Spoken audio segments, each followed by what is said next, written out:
Good morning, teachers and students. My name is Dasani Beasley. And I'm David Perez. Today is March 13th, and Mass News starts now.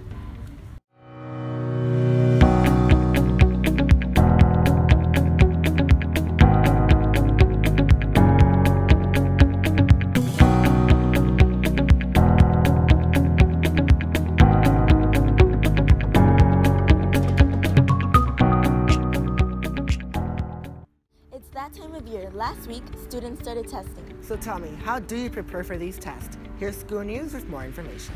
School-wide testing is very much in full swing, meaning that teachers are now gathering all the necessary information they need to ensure their students get a passing score on their FSA test. But how does one achieve a passing score on their FSA test? These tips might help you out with that. Hey guys, I'm Amelia Lemang, and you're watching Mass News More. On the morning of your test, the most important thing you need to do is have a good breakfast. Before you ladies start getting ready for the day ahead, preparing something little like cereal or having a huge breakfast filled with eggs, toast, sausage, and bacon can increase your chances of getting a passing score. By having a good breakfast, you can ensure your brain will be ready to tackle any hard problems that comes its way. Here at Mass, we offer free breakfast for any students. Make sure to take advantage of this if you didn't eat breakfast at home.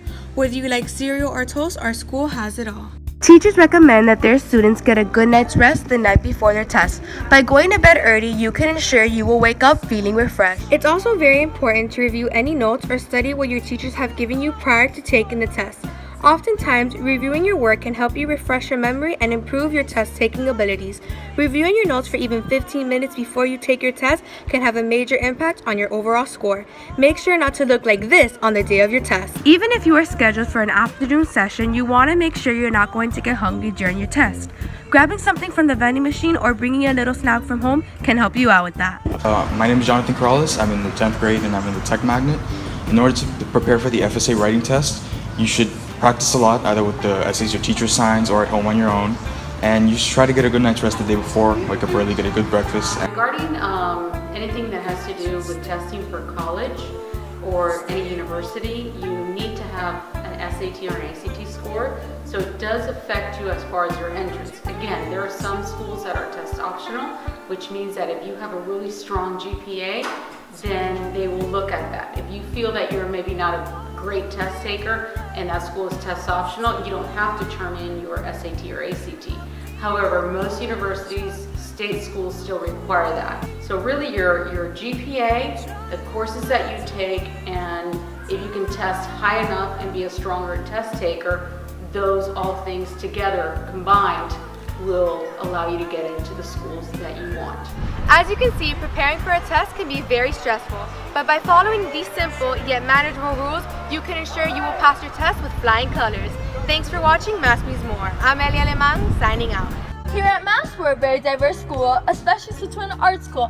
Along with diversity comes a creative mindset.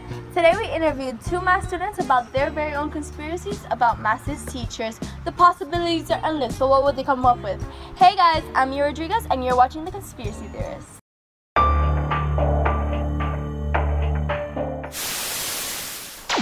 At one point of our student lives here at Mass, we've all wondered about teachers' life outside of school. No matter how ridiculous a conspiracy might be, a little part of us still believes it just might be true. Today we interviewed two Mass students about their very own conspiracies on Mass teachers. Let's take a look. Hi, my name is Kevin Garcia. I'm in 9th grade and I'm from the Theater Magnet. My conspiracy theory is on Ms. Lopez. Hi, my name is Katia Lopez and I teach 9th and 10th grade English and creative writing. I am convinced that she owns a farm. I don't have a farm, but I do have chickens, the Golden Girls. No, just a whole farm of chickens. Look at all those chickens! Well, that was an excellent testimonial, Kevin. Now on to Mr. Barreras' theory about him being Batman. Alright, I'm Jürgen Rivera. I'm in 9th grade and my magnet strand is orchestra. Mr. Barreras, actually. Hi, I'm Mr. Barreras. I teach science for 8th and 9th grade. He's Batman. Only at night.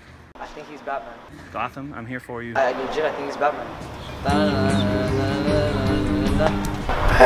Whether farmer or even Batman, here at Mass we appreciate our teachers very much. And who knows, maybe Dr. Balser is the next 007. Thanks for watching The Conspiracy Theorist. I'm Mia Rodriguez, signing out. Have you ever wondered how guys do makeup? Here's Mass B with that discovery.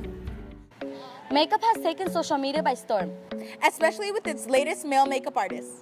There are plenty of young men creating fantastic makeup looks like James Charles, a spokesman from CoverGirl. Don't forget Manny Moore, he is a spokesperson for Maybelline. With all that makeup application, they must keep their skin clean. Huffington Post did a survey that shows 54% of male makeup artists have a skincare routine after baking their faces. Massbeat decided to go around school and select 3 male contestants. Then the contestants did some designs on our Massbeat crew. Let's see if there is any uprising male makeup artists here. Do you think girls should wear makeup? Why or why not? I think they should because they should have a right to feel confident with themselves and like look good whenever they want to. Yeah.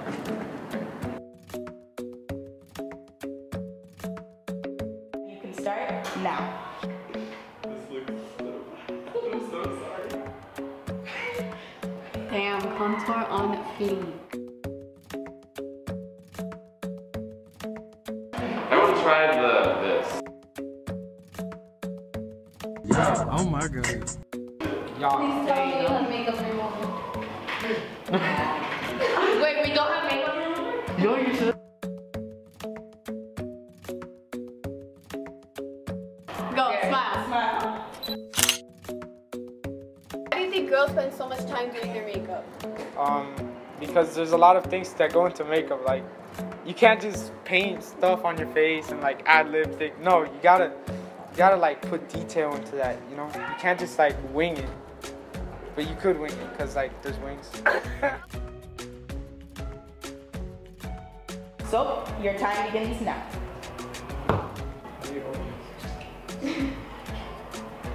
I'm teaching this tutorial.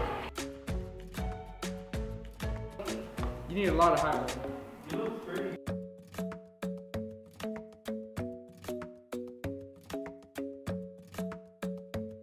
Ready? 1, 2. Do you think girls should wear makeup? Why or why not? I don't think girls should wear makeup because I think everyone is more beautiful like naturally. I don't think girls need to cover themselves up and stuff with makeup because at the end of the day, that's not really them. Look, it looks like a Batmobile.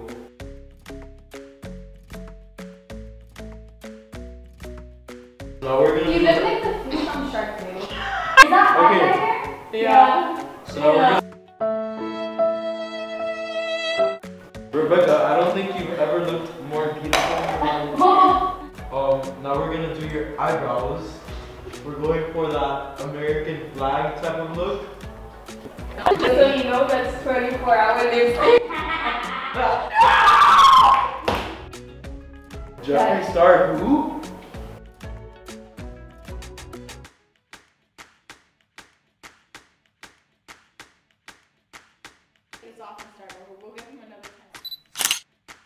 To recap, I don't think there is any uprising male makeup artist here. I have no comment, but on the other hand, I hope that you know the difference between lipstick and eyeliner. And we hope you enjoyed this week's segment of Massbeat.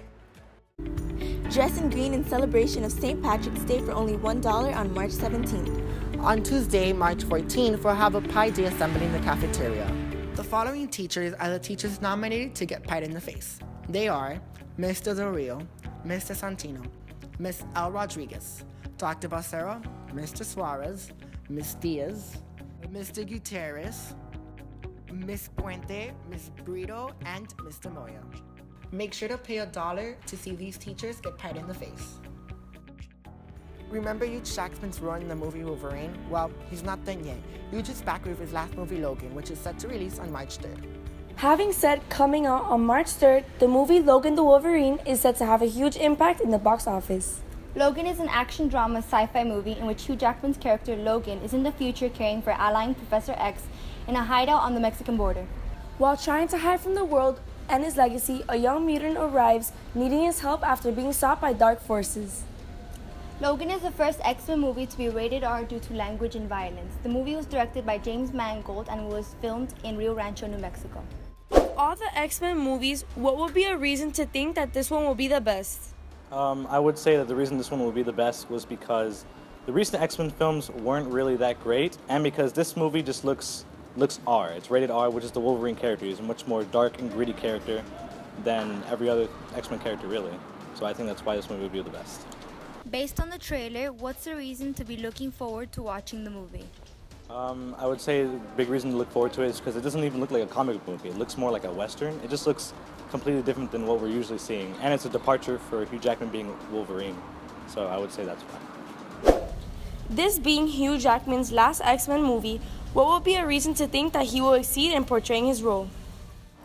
Since it's his last X-Men movie, Hugh Jackman's most likely going to do something out of the ordinary, something we haven't seen before that is not common for him to do. In what ways will this movie impact Daphne Keene's career? Since it's her first time being on screen, it's most likely going to make it easier for her to be casted for other roles in other big-time movies. What would you have changed about the movie?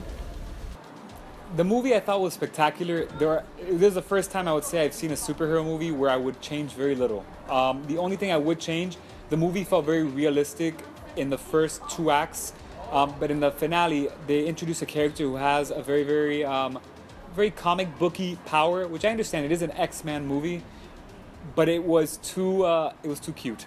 It was too cute of a power. She can breathe ice, and I thought the movie was so pragmatic, so logical to introduce a character that had that kind of power towards the end. It felt like they were resorting back to the original comic book style of the filmmaking. Who do you think would be a good replacement for the Wolverine? I think if they're going to replace Wolverine, they should replace him with a younger actor and someone whose career is up and coming. And I think Andrew Garfield, for me, would be a good, solid choice. Obviously, physically, he would need to bulk up. I know that he would have to go through intense training. But I think range-wise in his performance, I think Andrew Garfield could definitely pull it off. He has the hair for it. So I think he can definitely do it. And he's someone that he could probably be Wolverine for a new generation of kids and teens and adults. Logan is a great way to end Hugh Jackman's career as the Wolverine, so don't miss out. My name is Laura Rivera. And I'm Mena Felipe. And this has been Entertainment News. Thanks for watching Mass News, where Mass is more on Mass TV.